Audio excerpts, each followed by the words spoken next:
करेंगे और देखेंगे कि एक बेटर आंसर कैसे लिख सकते हैं। तो चलिए शुरू करते हैं।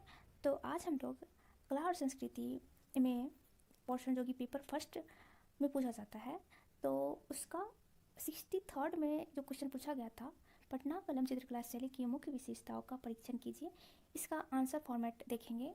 तो सबसे पहले हम परिचय लिखेंगे, जैसे कि पटना कलम क्या है। तो पटना कलम शैली, इसे इंडो या इंडो ब्रिटिश शैली, यह एक लघु चित्रकला शैली है। इसका विकास और संरक्षण अंग्रेजों के शासनकाल में हुआ था। पटना चित्रकला शैली दुनिया की एक ऐसी चित्रकला शैली है जिसमें आम जनता, आम नागरिक और उनके दैनिक जीवन में वो जो भी चीज़ें करते हैं, जैसे कि बाजार का उत्सव, शादी विवाह, मुंडन, किसान, साधु, सन्यासी, इस सभी को कैनवास पे जगह दी गई थी। यानी फर्स्ट टाइम ऐसे सब्जेक्ट को मतलब का पेंटिंग बनाया गया था। तो वाटर कलर पर आधारित इस पेंटिंग में इस चित्रकला शैली का विकास लगभग 1760 ईस्वी मुगल बादशाह अकबर के 2 कलाकार थे, नौहर और मनोहर, के द्वारा की गई थी।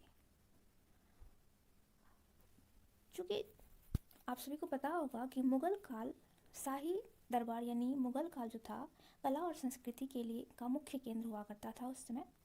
पर मुगलोत्तर काल यानी मुगल का जब पतन हुआ, यानी औरंगजेब द्वारा शाही चित्रकारों को संरक्षण, आश्रय, प्रश्रय देना बंद कर दिया गया। उसके बाद ये सभी चित्रकार अपनी रोजी रोटी कमाने के लिए बिहार, बंगाल जैसे सीमावर्ती क्षेत्रों की ओर पलायन करने लगे। तो उसी क्रम में वो चित्रकार पहले बंगाल गए, बंगाल के मुर्शिदाबाद में आश्रय लिए, बसने लगे। प्लासी के युद्ध के बाद मीर जाफर के पुत्र मीरन ने इन कलाकारों पे अत्यधिक पाबंदी लगा दी, जिसके कारण वे कलाकार पुनः मुर्शिदाबाद छोड़कर पटना के इलाकों में आकर बसने लगे। पटना के इलाकों जैसे कि लोधी कटरा, मुगलपुरा, दानापुर, आरा, इन सभी क्षेत्रों में आके बसने लगे और यहीं वे लोग अपनी आजीविका या जीवन चलाने के लिए आम जनता के बीच यानी उनके संपर्क में आए और पेंटिंग बनाकर बेचकर वो लोग अपनी रोजी रोटी कमाते थे। और इसके बाद ही मतलब यहीं पे एक स्थानीय चित्रकला का विकास हुआ, जिसे कि पटना कलम चित्रकला शैली कहा गया। 18वीं शताब्दी में चित्रकला के 3 स्कूल हुआ करते थे। एक था मुगल, दूसरा था एंग्लो इंडियन और तीसरा था पहाड़ी। इन तीनों स्कूलों में पटना चित्रकला शैली सबसे पहले और सबसे तेज़ी से प्रख्यात हुआ यानी प्रसिद्ध हुआ। और इसके बाद से ही पटना कलम चित्रकला शैली को यह चित्रकला शैली एक लघु चित्रकला शैली के श्रेणी में आते हैं। यानी इस चित्र को अधिकांशतः पेपर और कहीं कहीं हाथी के दांत पे बनाया जाता है। सामान्यतः इस चित्रकला शैली में व्यक्ति विशेष, पर्व, त्योहार, उत्सव, दैनिक जीवन और जीव जंतुओं जैसे कि शादी, विवाह, मुंडन इत्यादि का चित्र यानी इत्यादि को महत्व दिया जाता था। यानी यह चित्रकला शैली कजली स्याही तकनीक पर आधारित था। यानी कि जैसे कि हम जब पेंटिंग या चित्र कोई बनाते हैं तो उससे पहले हम लोग पेंसिल से स्केच बनाते हैं, उसके बाद उसमें पेंट करते हैं। पर इस चित्रकला शैली की विशेषता यह है कि इसमें चित्र भी ब्रश से ही बनाया जाता था और पेंट भी ब्रश से ही किया जाता था। तो इस तकनीक को कजली स्याही तकनीक कहा जाता है। इसमें अधिकांशतः गहरे भूरे, गहरे लाल, हल्के पीले, गहरे नीले रंगों का प्रयोग किया जाता है, जो कि प्राकृतिक रूप से बनाए जाते थे, जैसे कि पेड़ पौधे, फूल, पत्तियों, वृक्ष के छाल, इन्हीं सभी से रंग बनाया जाता था। और जैसे कि लाल रंग देखें तो लाल रंग लाश से बनाया जाता था। सफ़ेद रंग एक विशेष प्रकार की मिट्टी से सफ़ेद रंग का बनाया जाता था। और काला रंग जो कालिख होता था उससे काला रंग बनाया जाता था। और पीला रंग एक विशेष प्रकार की मिट्टी से बनाया जाता था। नीला रंग नील से बनाया जाता था और आसमानी रंग लाजवंत से बनाया जाता था। और नीला और पीला को मिक्स करके हरा रंग बनाया जाता था। एक या दो बालों मतलब जो ब्रश होता था इसमें, तो वो गिलहरी की पूंछ के बालों से ब्रश बनाया जाता था। पटनाकलम चित्रकला शैली के प्रमुख चित्रकारों की बात करें तो इसमें सेवकराम, उल्लास लाल, जयराम, शिवदयाल लाल, ये सभी प्रमुख चित्रकार थे। जैसे कि मधुबनी चित्रकला शैली में अधिकांशतः चित्र मतलब वो जो बनाने वाले होते हैं चित्रकार, वो महिलाएं होती है, तो इसलिए मधुबनी चित्रकला शैली को महिलाओं की चित्रकला शैली भी कहा जाता है। वैसे ही पटना कलम चित्रकला शैली जिसमें अधिकांशतः पुरुष चित्रकार है, इस वजह से इस चित्रकला शैली को पटना पुरुषों का चित्रकला शैली भी कहा जाता है। पटना कलम चित्रकला शैली के चित्रों में मतलब इसमें लकड़ी काटता बढ़ई को दिखाया गया है, मछली बेचती एक औरत को दिखाया गया है, कहार ले जाते पालकी ले जाते को दिखाया गया, लोहार, सोनार, खेत जोता किसान, साधु, सन्यासी, इस प्रकार का चित्र प्रमुख है। कुछ महत्वपूर्ण चित्रकला देखते हैं जो कि बहुत फेमस है, जैसे कि महादेव लाल द्वारा गांधारी का चित्र बहुत ही फेमस है। माधव लाल द्वारा विरहनी, इसमें एक औरत विरह में बैठ के वीणा बजाते हुए इसका चित्रण किया गया है।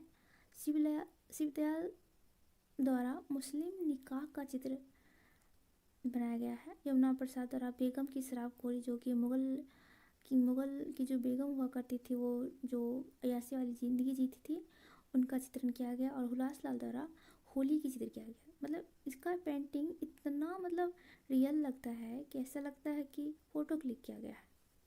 ये सभी फेमस है। पटना कलम चित्रकला शैली की विशेषता देखते हैं तो सबसे पहले है यह एक लघु चित्रकला शैली है जो कि अधिकांशतः पेपर और कहीं कहीं हाथी के दांतों पर बनाया जाता है। दूसरी विशेषता ये है कि इस चित्रकला शैली में यानी ये दुनिया की पहली ऐसी चित्रकला शैली है जिसमें कि आम जनता के दैनिक जीवन का चित्रण किया गया है, जैसे कि कुम्हार का, नौकरानी का, बढ़ई का, लोहार का, सोनार का, पालकी ले जाते, कहार का, घोड़ा का, हाथी का, बैलगाड़ी का, इक्का गाड़ी का, इस प्रकार का चित्र बनाया गया है। नेक्स्ट विशेषता है कि इसमें चटके रंग की जगह शांत रंग का प्रयोग किया गया है, अधिक किया गया है। और ये चित्रकला शैली कजली स्याही तकनीक पर आधारित है, जिसमें कि पेंटिंग डायरेक्ट ब्रश से ही चित्र और ब्रश से ही रंग भरा जाता है। और नेक्स्ट विशेषता इसकी ये है कि इसमें प्राकृतिक रंगों का प्रयोग किया जाता है, जो कि प्राकृतिक रूप से ही उसका मतलब उसको बनाया जाता था, जैसे कि पेड़ पौधे की छाल, मतलब लाह, मिट्टी और फूल, पत्तियों, इस प्रकार से मतलब रंग बनाए जाते थे। पटना कलम में फिनिशिंग टच की कला अद्भुत थी।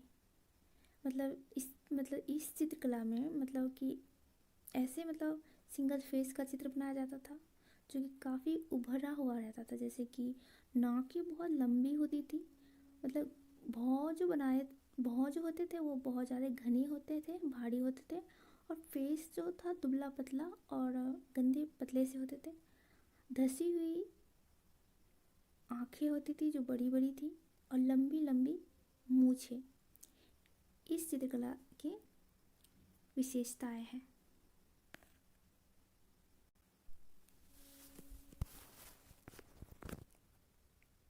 मुगलोत्तर काल में पटना कलम चित्रशैली काफ़ी प्रसिद्ध हुई, काफ़ी फली फूली, उनका बहुत ज़्यादा विकास हुआ। पटना में हाथी दांत चित्रकला के दो फेमस चित्रकार हुए, जैसे कि जो थे लालचंद और गोपाल चंद। इन दोनों कलाकारों को बनारस के राजा ईश्वरी नारायण सिंह द्वारा राज्य श्रेय दिया गया था। और पटना में हाथी दांत चित्रकला शैली के प्रसिद्ध महारथी कलाकार थे दल्लू लाल, जिन्हें पटना शैली की छवि तैयार करने के लिए उल्लेखनीय योगदान दिया था। और उसके बाद जैसे जैसे ब्रिटिश काल का अंत हुआ, धीरे धीरे यह चित्रकला शैली भी अपनी प्रतिष्ठा, प्रसिद्धि होने लगी थी और करीब करीब इनका अंत आ गया था। और जैसे कि श्यामलानंदन और राधे मोहन भी इस कला शैली के प्रमुख चित्रकार थे, जो बाद में राधे मोहन द्वारा ही बाद में पटना आर्ट कॉलेज की नींव रखी गई थी, जो कि कई दशकों से भारत के कला गतिविधियों का एक प्रमुख केंद्र है।